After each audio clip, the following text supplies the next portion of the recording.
As usually आप लोग मुझे जानते हैं, मेरा नाम शानू कुरैशी है और मैं डिजिटल मार्केटिंग में पिछले करीब 8 सालों से हूँ।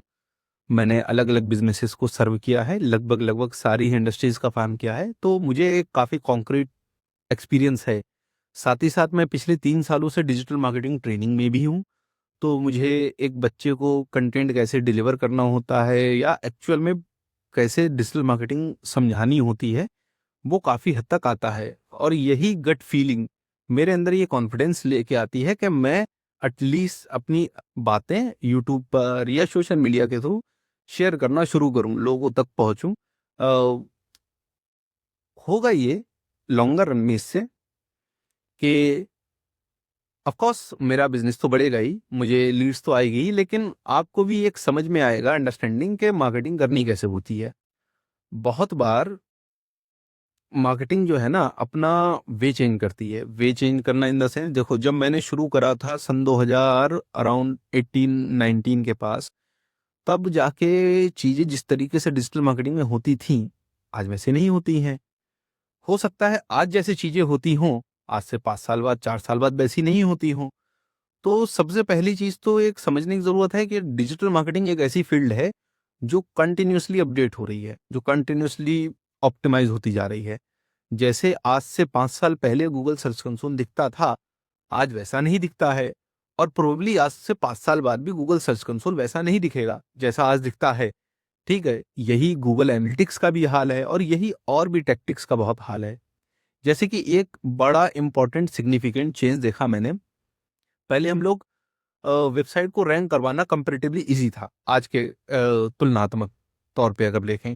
वो इजी इसलिए था क्योंकि जब हम लोग डिजिटल मार्केटिंग में बैकलिंक बनाते थे, एसईओ का प्रोजेक्ट्स पे काम करते टाइम, तो हम लोग अगर लो लेवल भी बैकलिंक बनाते थे, जैसे कि सोशल बुक मार्किंग सबमिशन हो गया, क्लासिफाइड सबमिशन हो गया, या और छोटी कुछ एक्टिविटीज कर लेते थे, ब्लॉग कमेंटिंग भी कर लेते थे, कभी कभी कभी कुछ छोटे ऐसे ही ब्लॉग उठाए डाल दिया लाइक एक्सटर्नल ब्लॉग, उसमें भी वेबसाइट को रैंक मतलब रैंक आ जाती थी, बहुत हद तक चीजें हो जाती थी। थोड़ा बहुत कंटेंट अपडेट कर दिया वेबसाइट के ऊपर, एक दो इंटरनल ब्लॉग पब्लिश कर दिए।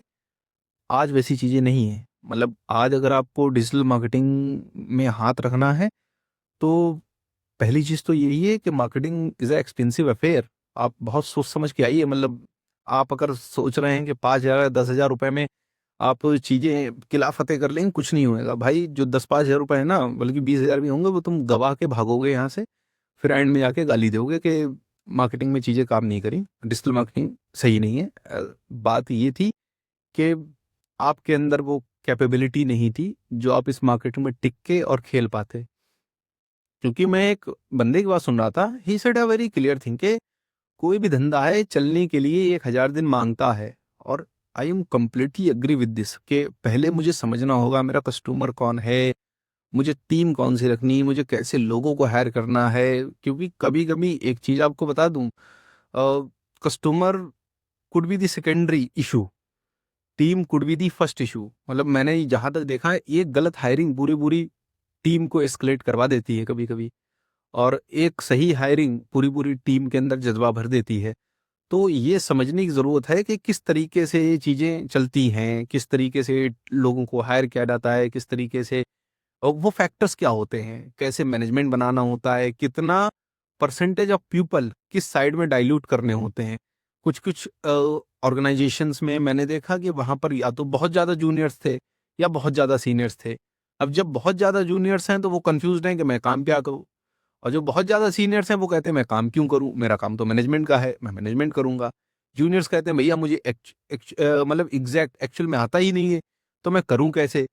तो इसका बैलेंस बना के चलना भी अपने आप में बहुत इंपॉर्टेंट होता है, बहुत मायने रखता है। क्योंकि पता है डिजिटल मार्केटिंग आएगी बाद में आपके धंधे के अंदर, बिजनेस मैनेजमेंट आपको पहले सीखना पड़ेगा। अगर आपने बिजनेस मैनेजमेंट नहीं सीखा, आप 100 फेसबुक पे कैंपेन जनवा लो, कुछ नहीं होने वाला। मैं लिटरली ऐसे बिजनेस ओनर्स को जानता हूं, मैंने जिनके लिए काम किया, मैंने फेसबुक लीड्स जनरेट करके दी, मेरी टीम ने काम किया।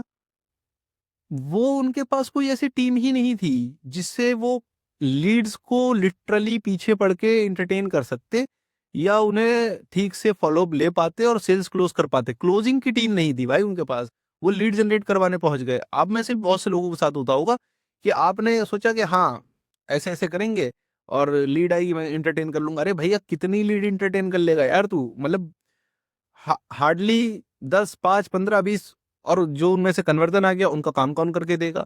तो टीम अपनी जगह मायने रखती है एंड इट इज इम्पोर्टेंट, लेकिन प्रोसेस पे भी ध्यान देना। और तुम्हारा टैलेंट अपनी जगह है, टीम का टैलेंट अपनी जगह है, लेकिन बिजनेस मैनेजमेंट को टक्कर नहीं दे पाओ बाबू। मतलब आज जो रिलायंस, जो टाटा, जो इतनी बड़े वेंचर चल रहे हैं ना, इतनी बड़ी कंपनी चल रही है, वो इसलिए नहीं चल रही हैं कि मुकेश अंबानी साहब बहुत हैंडसम दिखते हैं या उनके पास बहुत ज्यादा पैसा है। वो इसलिए चल रही है क्योंकि उन्हें बिजनेस मैनेजमेंट की अंडरस्टैंडिंग है, एक प्रॉपर हायरार्की है। पर अगर तुमने अपने बिजनेस में हायरार्की फॉलो नहीं की, तुम्हें ये नहीं समझ में आया कि कौन एक्चुअल में काम करेगा, कौन उस काम में हेल्प करेगा और कौन कौन उस काम को मैनेज करेगा, तो थोड़े दिन के हो तुम धंधे के अंदर, फिर बहुत तेजी से निकलोगे। और इसमें कुछ शक वाली बात नहीं है। मतलब एज पर दी डेटा, जो बिजनेसेस एक्चुअल में रजिस्टर्ड होते हैं, जो जीएसटी लेते हैं, एक साल के अंदर मान लीजिए 100 बिजनेसेस रजिस्टर हुए, उनमें से 90 बिजनेसेस अपने आप बंद हो जाते हैं। सोचो, सोच के देखो नंबर कितना बड़ा है। मतलब पहली बात तो ऐसे बहुत से लोग होते हैं जिनके दिमाग में बस ख्याली पुलाव पकते रहते हैं कि मैं ये वाला धंधा करूंगा, मैं वो वाला बिजनेस करूंगा, मैं ये करूंगा, मैं वो करूंगा। एक्चुअल में वो प्लेट पर चीजें ला ही नहीं पाते, लेकिन जो प्लेट पर ला पाए चीजें, उनमें से भी 100 में से 90 भाग चुके हैं। और मजे की बात यह है कि अगली साल में जो इनमें से 10 बचे हैं, 6 और भाग जाएंगे। सिर्फ हार्डली 3 से 4 बिजनेसेस ऐसे होते हैं जो 2 साल को सरवाइव करके आगे पहुंच पाए। अब आपका धंधा पहले तो उस फेज में आ जाए, मतलब पता ये चला कि आपने नया नया काम करना शुरू किया और काम में आप चीजें मैनेज नहीं कर पा रहे, लीड मैनेज नहीं कर पा रहे, सेल्स मैनेज नहीं कर पा रहे, टीम मैनेज नहीं कर पा रहे। ठीक है, स्ट्रेस बढ़ेगा फालतू का, 2 पैसे हाथ में आएंगे नहीं, कस्टमर अलग गाली देगा, और घर वाले भी प्रोबेबली, क्योंकि इंडिया का कल्चर ऐसा है कि यहाँ पर सेफ जोन में ये बिलीव करते हैं कि गवर्नमेंट जॉब कर लो चीजें सही है। अच्छा, वो कहीं ना कहीं गलत नहीं है। मतलब जो फेलियर रेट है इतना ज्यादा, वो देख के घर वाले अगर कॉन्शियस होते ना कि भैया गवर्नमेंट जॉब कर लो, एटलीस्ट शाम में खाने का पैसा तो बनेगा, तो वो कहीं ना कहीं गलत नहीं है, वो भी सही है अपनी जगह पे।